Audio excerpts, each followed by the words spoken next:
On today's Newsmakers, The Chosen's Jonathan Roome, a new Christian video game company, and a major religious liberty battle. That and more coming up.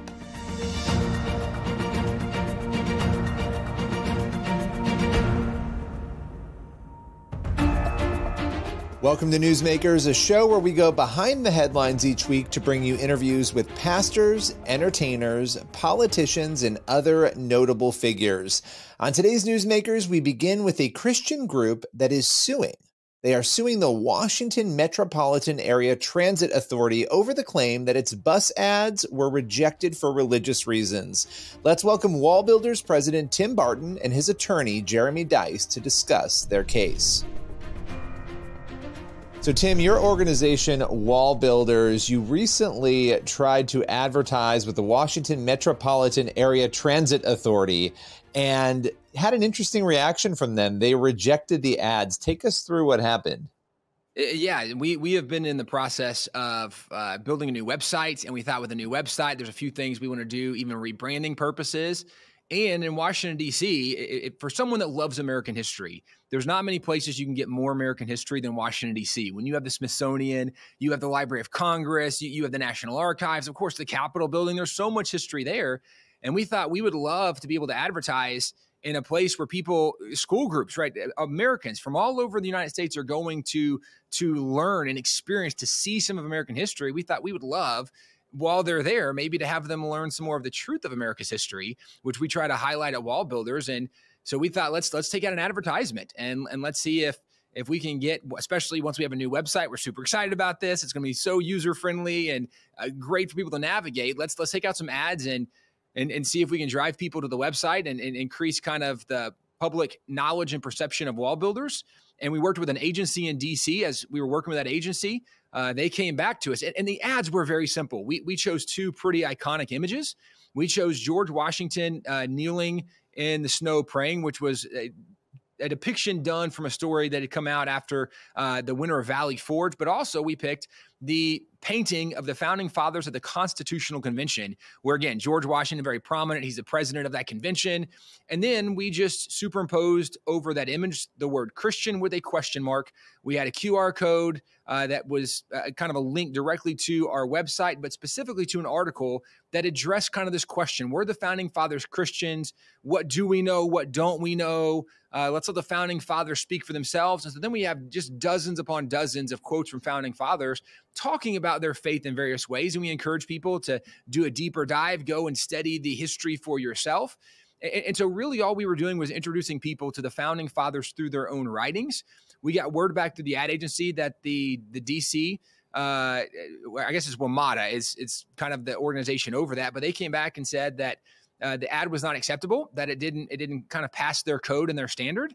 And at this point, we start working with First Liberty and saying, okay, guys, what in the world can we do? Because in their standards, they had things like they would not do any advertisement if it was controversial, if it was political or religious.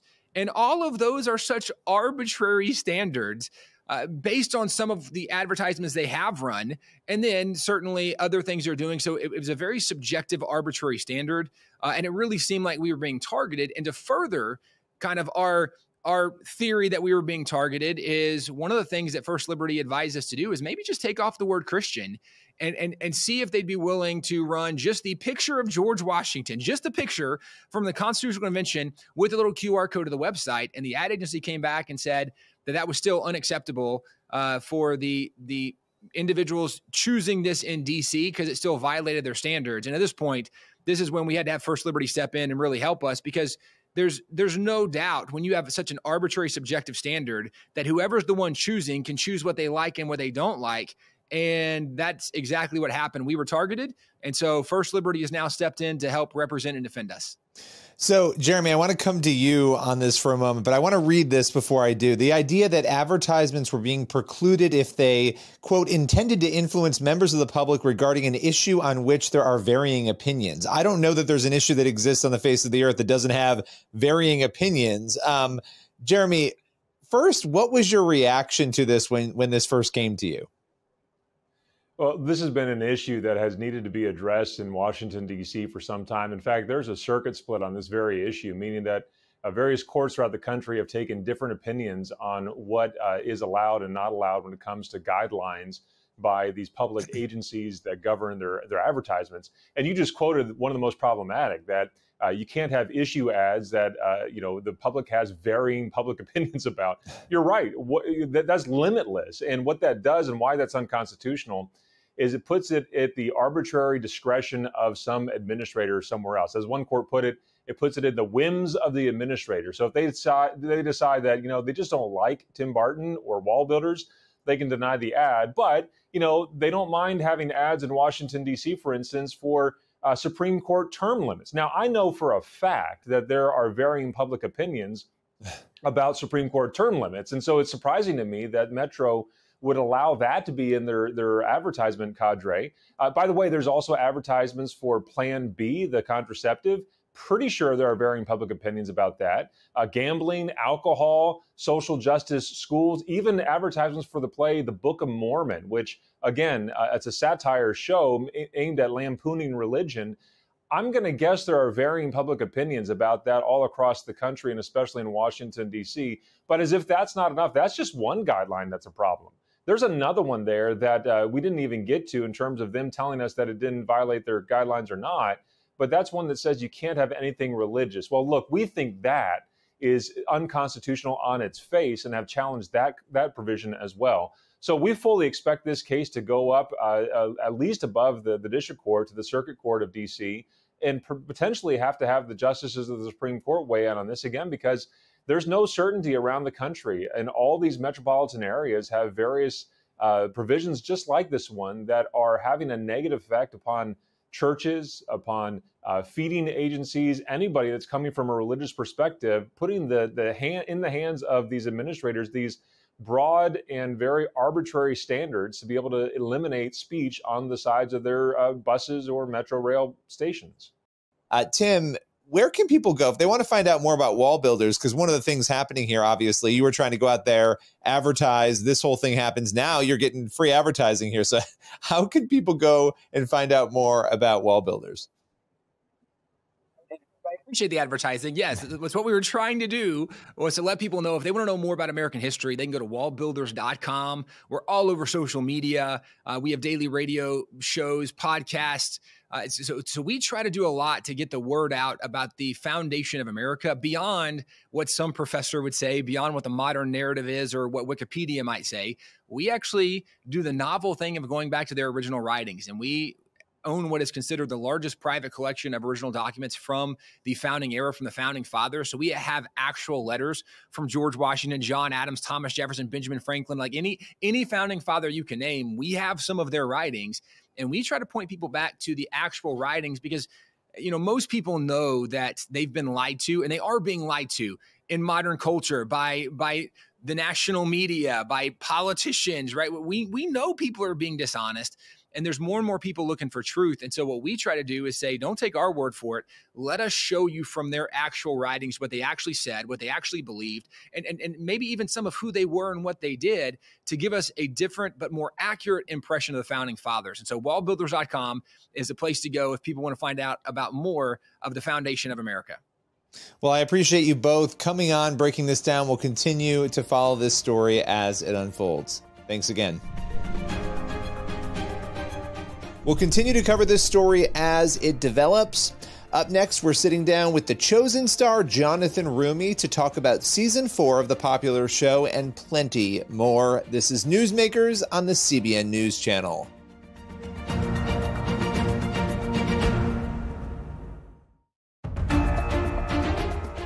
Welcome back to Newsmakers on the CBN News Channel. Our next guest is none other than actor Jonathan Roome. He's sitting down with CBN's Trey Goins-Phillips to talk about season 4 of The Chosen and more. Let's welcome Jonathan to the show. Well, Jonathan Roome, good to see you again. Thank you for doing this. The first question that I want to ask, and every time I think about you, if you Google the name Jesus, the first picture of a person that comes up is Jonathan Roome. No, it's not. Is that true? One of the first pictures that come up is a picture of you. What is that like, knowing so many people associate their savior with the actor, Jonathan Roome? I've never heard that before. Like that's strange to me. I think that just kind of blew my mind for a second. It's completely humbling to be even in the same sentence as Jesus. It's, but he kind of put me here. So I can't, shy away from the association completely. There's, for me, a sense of mission about what I'm doing. And it happens to be in the form of entertainment. And that's the gifts that I was equipped with by God, I believe. So, I'm kind of just following where he's leading me. Yeah. And my entire life and career has led me to this point. And what happens going forward and where God puts me and how he develops my career, that's up to him. I just pray to always be complicit in his designs and to not try to steamroll with my own, hopes and desires. Of course, I have, things that I'd love, the stories I'd love to tell that are outside of the scope of this time and place and this epoch. But I don't have attachment to any of it. So yeah. I'm just grateful to be in the present, be here sitting with you talking about season 4 coming out on February 1st. Yeah. Season 4 is, we know where the story is heading, right? Yes. So as an actor who also believes in the source material personally, how do you balance that, knowing that you're heading toward the crucifixion, that your character is heading toward death and preparing the disciples as well? How do you balance that in your personal life as an actor? I think one of the things that I try to do when telling the story, given the time and place of, for that season 4 takes place in, which is the lead up to Holy Week, essentially. So there are moments where Jesus communicates the future very clearly and plainly to the disciples, and they don't get it. So how I take those moments and consider the weight and the depth of what Jesus is going to go through, I have to, as an actor, I have to kind of be careful not to sort of telegraph too much, because then I'm also not present. So as long as I'm present, everybody knows, like, I don't have to fill in the audience's mind with what's going to happen. They already fill that in. The emotions of what's going to happen, they're filling that in themselves. And as long as I stay present, I think that is my job. Personally, as Jonathan, it's the same thing. I try not to think too much about the future, because then it takes me out of the present.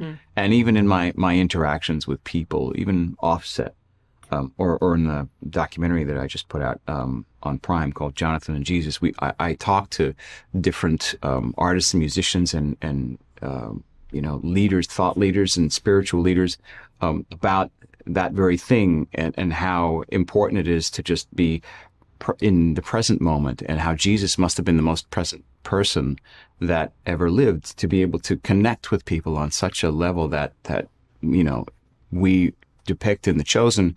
And then when I have fan interactions and we see them in this docuseries, to just be present with the person, and allow them to just express how they feel about, Jesus and me portraying Jesus. And sometimes that line feels a little blurred.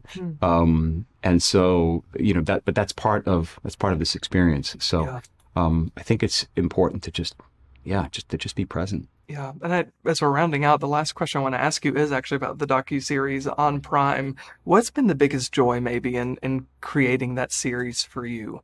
I think getting the opportunity to give people that might not watch The Chosen, the encouragement to ask who Jesus is, and then maybe discover The Chosen, and then see our story about him playing out, and then really give them an opportunity for their lives to be affected by him.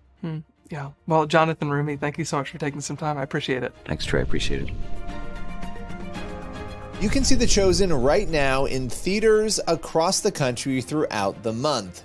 We'll be back on the other side of the break with a fascinating story about a new Christ-centered video game company. This is Newsmakers on the CBN News Channel.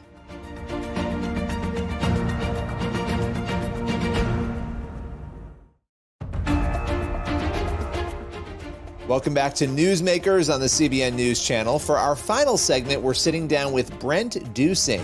He's the CEO and founder of TruePlay, a new platform that offers video games, digital comics, and cartoons. Let's welcome Brent to Newsmakers. You are the CEO of TruePlay, a Christian gaming platform. What can you tell us about the company? You know, it's been awesome. We just released TruePlay 2 weeks ago, and we've had such a great response from parents and families all over the country. What TruePlay is a subscription platform. It's an entertainment platform for you and your family with dozens and dozens and dozens of hours of content. Video games, high-quality games, digital comics, cartoons. Everything we do is done with excellence and fun, but everything we do also contains God's truth. So when somebody logs into TruePlay, when they become members, when they log in, what do they see? What types of games do they see? What is the content like? Because I think that's going to be the main question people have. You know, what am I seeing once I get in there? Yeah. So there's dozens of options. There's games that are very high quality mobile games like you might play on your device today. So there's platformers, there's puzzle games, there's action adventure games, there's word puzzle games, and some of our games are based on the Bible. We have a game called Stained Glass, where you collect glass pieces. They form a stained glass window. The window comes to life, and the Bible comes to life. A character from the Bible tells you their story. We have another game called King David's Battles, which is coming out shortly, obviously about King David. And then a lot of our content you see on my T-shirt and a lot of our characters on the TruePlay website are these animal characters, Maple and Lucas and Benjamin and Oliver. They're characters who live in a world where God is real and the Bible's true, but they look kind of ridiculous, but they go on these fantastical adventures. They have their own personalities. Some, by the way, believe in God, and others are learning about who he is, but they go on these grandiose adventures in their games. TruePlay also contains comics that we make. We also partner with the Action Bible. We have other partners we're in discussions with who are bringing their content on shortly. There's also video content, so it's really a whole kind of a platform for all types of entertainment options for kids and families, everything that contains God's truth that we do. Yeah, and you raised such an interesting point at the top about entertainment and the content that kids are taking in. You know, we've seen a lot of development in the movie space, the TV space, the video space, right? We have not seen as much in the video game space. And so it's really interesting that you are all in on this. You guys are doing this. You know, video games are incredibly powerful and incredibly important. They have a major impact. And look, there's a lot of research on this, right? The negative impact of video games. And here you're creating something that can have a positive impact. Where do you see TruePlay in 5 years? You know, our goal is to reach millions and millions of children and families all across the world.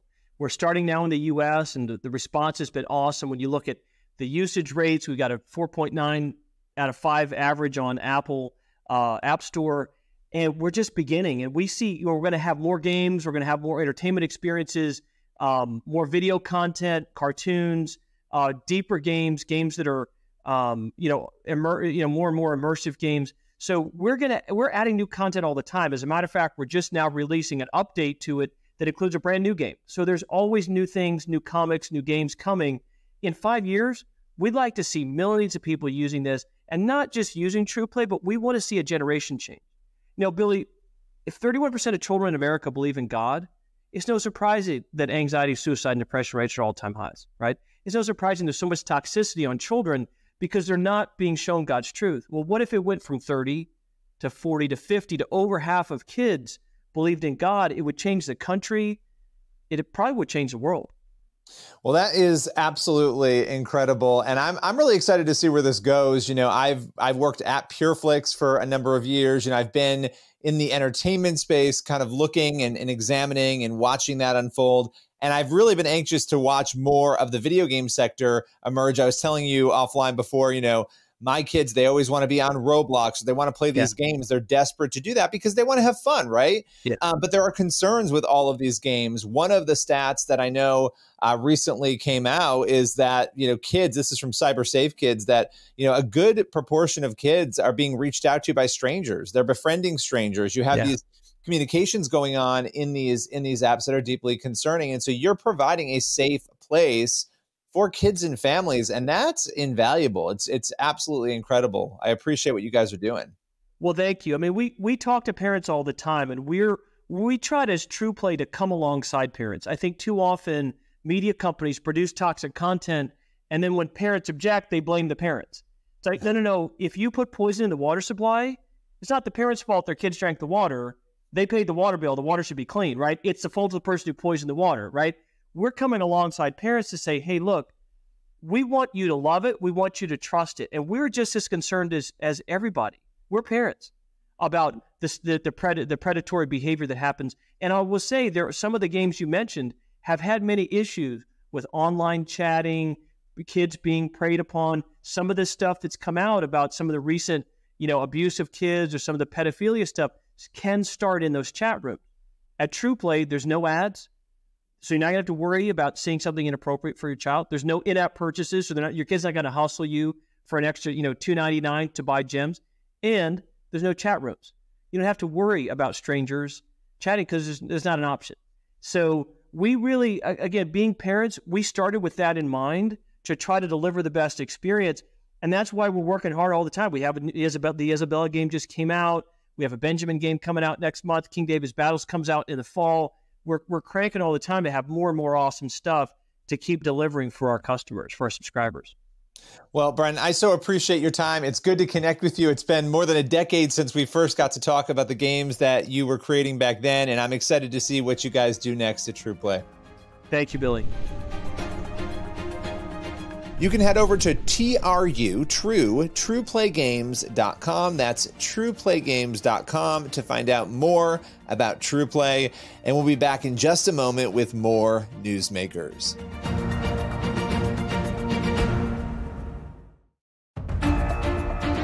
That's all for today's Newsmakers. Thank you for watching, and be sure to head over to the CBN News YouTube channel for the full interviews that you saw on today's show. Plus, you can also check out our new daily Newsmakers podcast. We have one full interview every single day, and you can subscribe on your favorite podcast platform. We'll see you all again here on Newsmakers next week.